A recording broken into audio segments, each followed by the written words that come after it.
Hi everybody, welcome back to the channel. Thanks for tuning in. And today we're not going to be doing anything with any project trucks. We're not going to be V8ing or LSing anything. Just got some maintenance I'm going to be doing here on this 2010 Equinox. Got the 3-liter V6 into it. Not going to be doing any timing chains either. So just doing some maintenance, some spark plugs at this point. It's got 110,000 on it, and spark plugs are recommended at 100,000 on this unit, and customer just wanted to get them taken care of. So anyway, gonna go over that, and hopefully this is helpful for somebody. So radio is easier to get started too, and we're gonna see if we can't help somebody out and show you how this is done. All right, we'll get started here. So if you're someone who's not familiar with working on cars a lot, or you're completely ignorant, whatever the case, if you think you're just gonna be out here touching large metal objects to battery connections and stuff, you should then unhook the battery. If you can manage to know what you're doing and apply a little common sense, you do not need to unhook the battery for this process. So we'll start with removing the engine cover.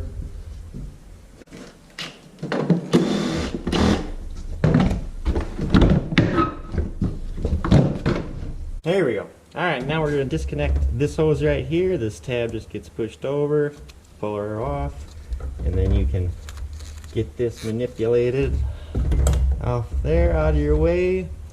Next we can get this coolant hose off here.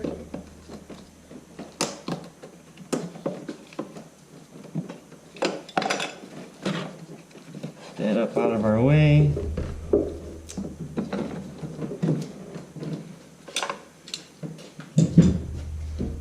Remove the bolt for this little tube. And then got my little spare parts tray here, down over there. So I got that out. It will pop these little Christmas trees out of the intake here.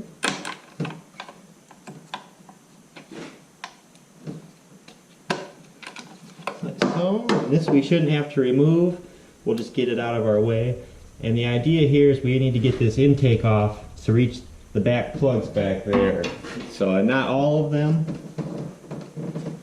Just that first one right here is the only one that the intake actually has to come off for, so it's kind of a crap design, but anyways, we're here, so we're doing it. We'll disconnect the map sensor.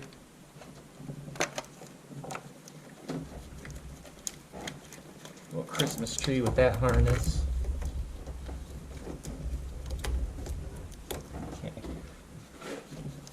And on this hose here, it's easier to disconnect that at the valve cover itself. And that's the same style of clip as what's found right here on this one. So once you get this one disconnected, you got the same one back there on that valve cover. And let's get that up out of your way. So that's there. Next we'll get the vacuum line off for the brake booster.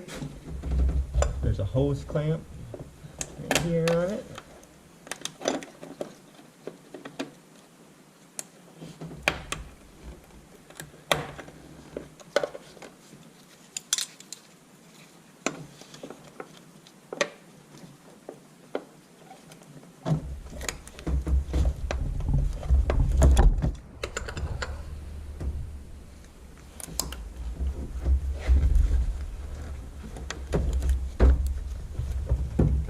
That back out of the way there. Next we can remove this air cleaner tube.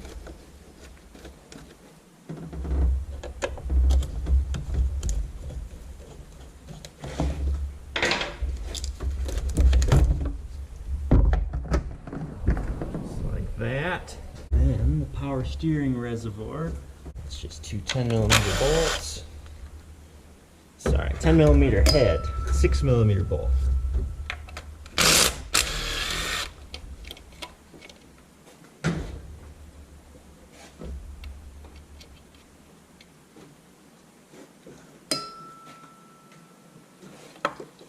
Just get that out of your way. You don't need it in your mass airflow sensor though. So there's that. We'll get the connector off of the throttle body.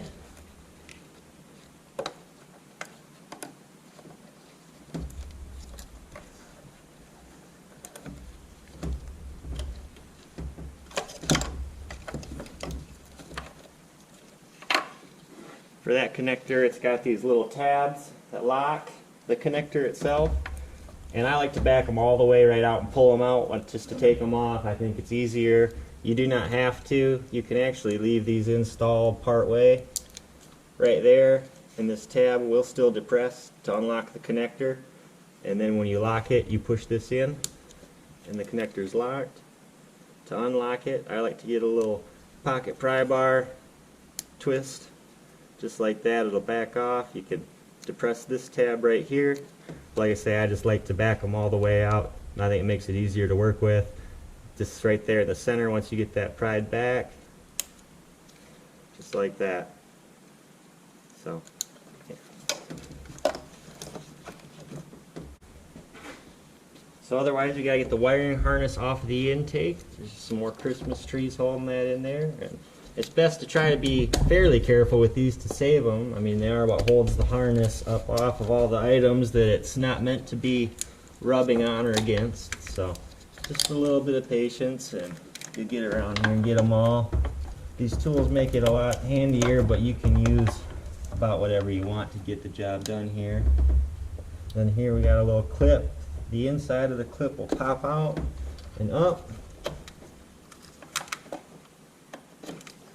And then you can get the whole clip. There's 2 pieces. And then you can get this little cover over enough that the intake will come off of here. So that's under in there. Got that on. So otherwise, we do have the evap purge solenoid back there, and that's easier to unplug once we get the intake up. And about, you know, not here, but so we can get our hand back in there and it'll make it easier for me to show you how we did get that disconnected as well. So now we're going to zip out the intake bolt.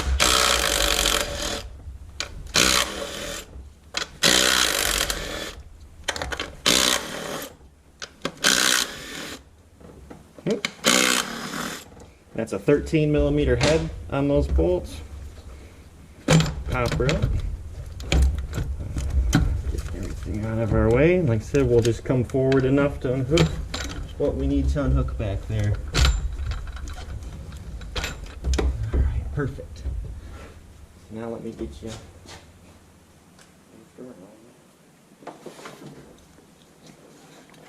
And so right here, got the purge valve, and so we'll get that hose connection undone, and that's a little white tab that's just gets depressed on there. It's in a horrible spot for me to try and get the camera.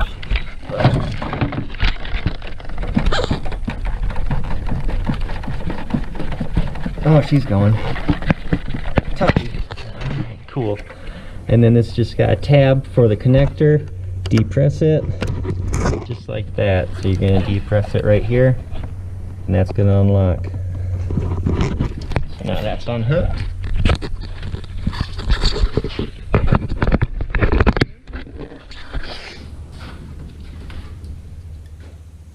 From there we can pull the intake out and it will be off. So now we're here and we got the intake off. We're opened up to get our spark plugs replaced now. We just need to get these ignition coils off. So these 2 right here you could get with the intake on. If you just wanted to replace 5 of your 6, then go ahead and do that. But to get all 6, that intake does need to come off to get this one.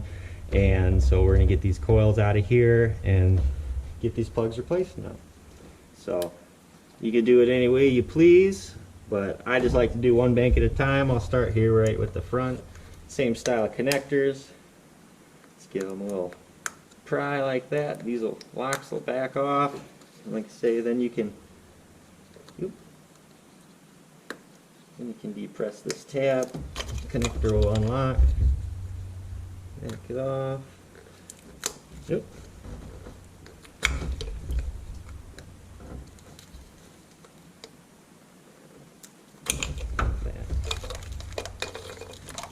So there you can see that's how you do it if you just want to leave those locks on. Try and get this harness out of my way a little bit.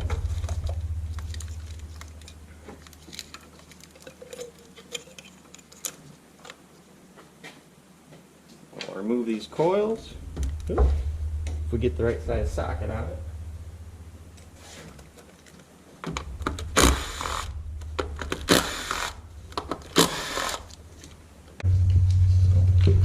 And then I like to just line the coils up the way they came out for good practice.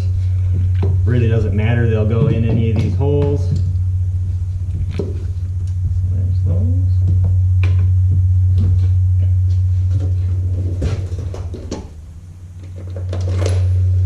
Now we start removing plugs.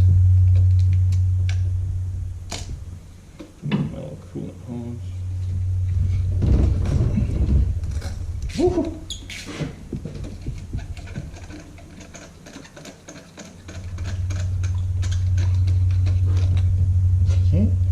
So there's the first plug, and does not look super terrible.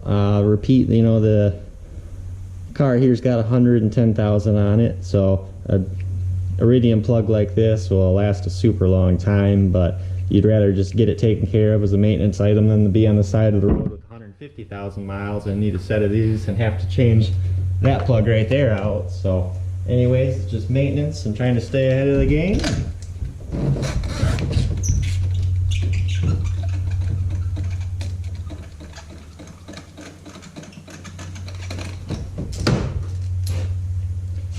Another one.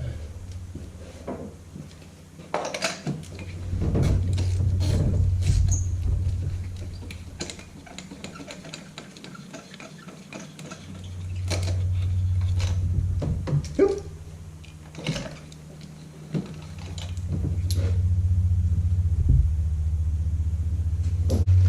So, and then we got some spark plugs. So these are the OE plug here. So if we go back to the old plugs, we got an AC Delco 41-109, and we're putting in some AC Delco 41-109.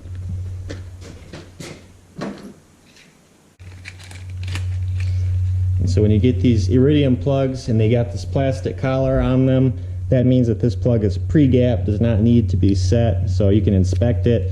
You want to make sure that this box was not dropped, at least. It happens a lot, you know, but just make sure that you don't have any contact there at your electrodes, and otherwise that gap right there is what you want. Just put her in the hole.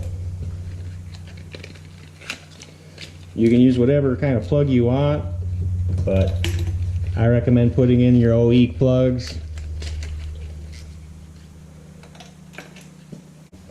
Run them in.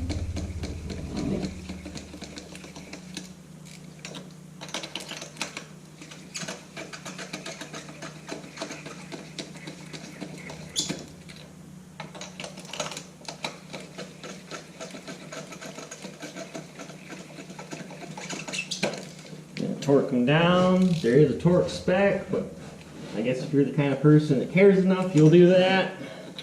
I like to use the Volkswagen specs, so we're gonna make sure they're good and tight.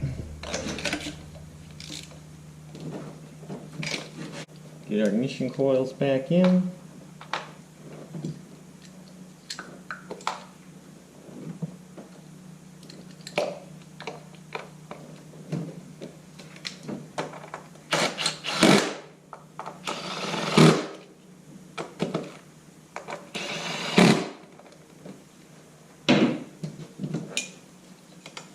And get the connectors plugged back in.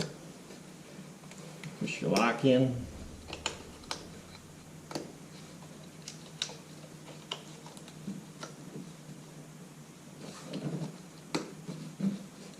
Alright, so there's those three. Now we can move to the back cylinders there and get at those. Back here we're just up to the same stuff. We're going to release the tabs here.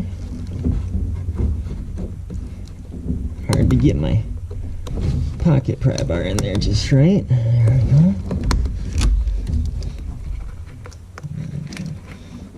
Get these off.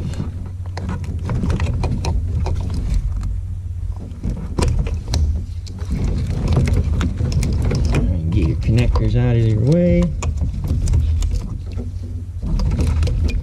All that.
Alright, now we can pull this gasket off. If you want to replace this, you can. I normally don't. These gaskets hold up well. I haven't really had an issue. You get a cleaner rag. There we go. But what I do like to do is just wipe the dirt off of them. At least it kind of catches around the sealing portion.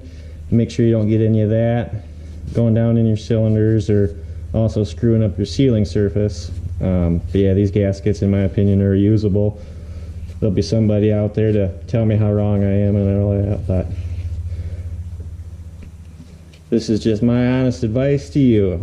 If you're doing it, I don't think you need a new gasket. But we'll get that wiped up.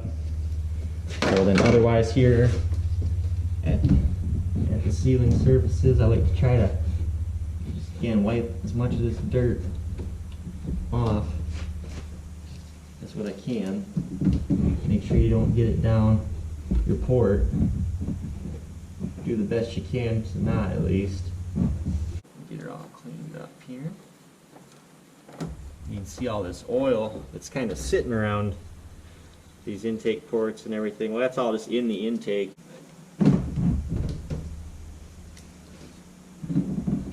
Okay. So put our gasket back on, cleaned up there.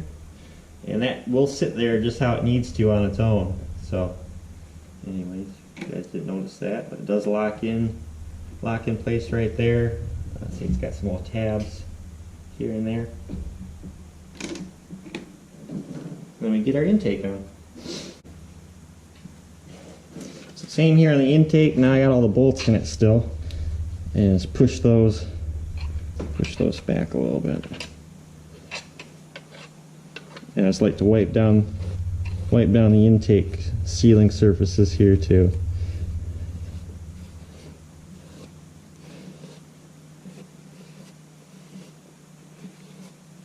Get that cleaned up. Now I'm just going to put this back on, and I'll get my evap hooked up after this is up. Just because I want it all to kind of go together nicely. As nicely as I can, anyways. So get my bolts started. Make sure our harness isn't getting pinched or anything.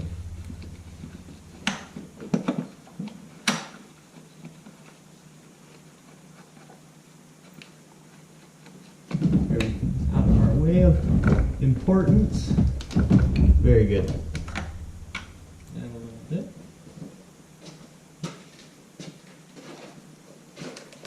So this intake I will torque, but there's no sense in using a torque wrench to take those down that far. And torque spec on these is 17 foot-pounds for these intake bolts, so that works out to 204 inch-pounds. I'm using an inch-pound torque wrench here, so I'll get this set up. I'll let you guys see what I'm up to here. So right here, I don't know about the glare on this thing, but let me turn it back a little bit. But my very top mark right there is 200 inch-pounds. So we're going to turn up to 200. And you can see here on my handle, that's going right there, setting back to 0. So that was 190, another turn. So that's 200. Then we're going to go to 204, right there. Get this baby torture. And I'm just going to kind of even them up the whole way around before I really reef on them.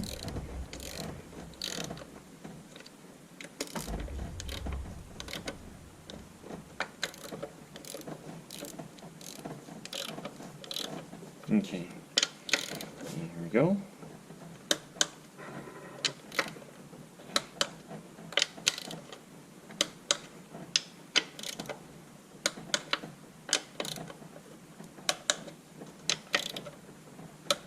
We'll check it once more.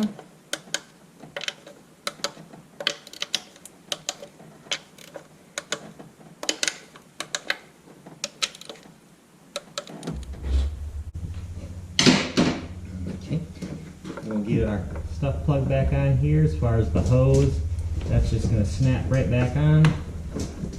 Nothing too crazy, and the connector will plug into the bottom. So I know you guys can't see it, but hopefully with me showing you how it comes apart, you can figure out how it's going to go back together.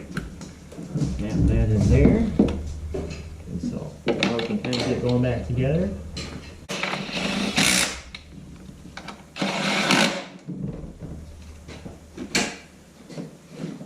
Get our little intake boot back on.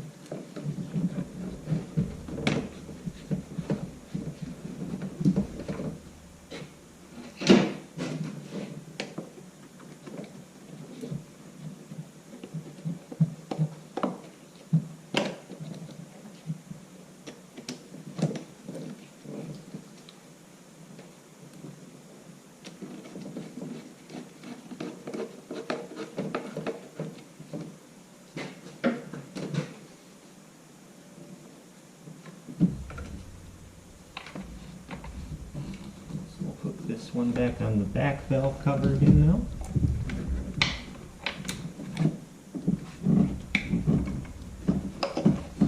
Throttle body hooked up.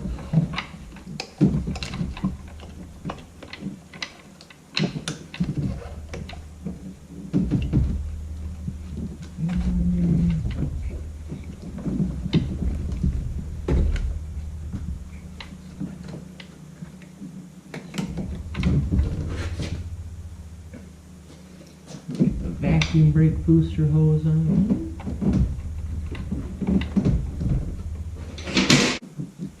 Put our map sensor back up. Wiring loom. We can put our clip back in here that we took out earlier.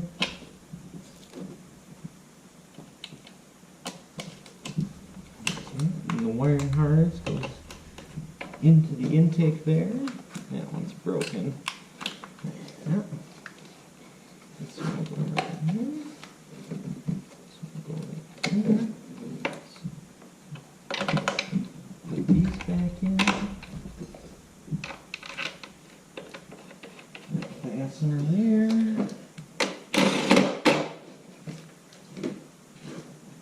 So this hose right here we can put back on.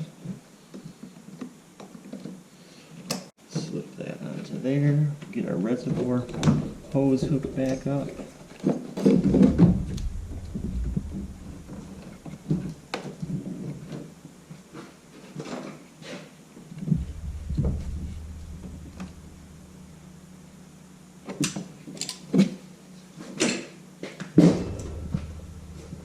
Okay, we'll give her one last check. Sure got all my fasteners and everything plugged in. Looks good. We'll get the engine cover back on it.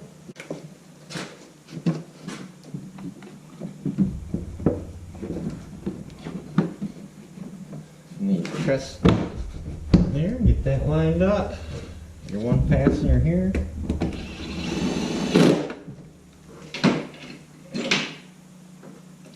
You can reinstall your oil cap. And that should be done. Now we'll get it fired up, see if I didn't just botch the crap out of it or if we end up alright. So, here we go.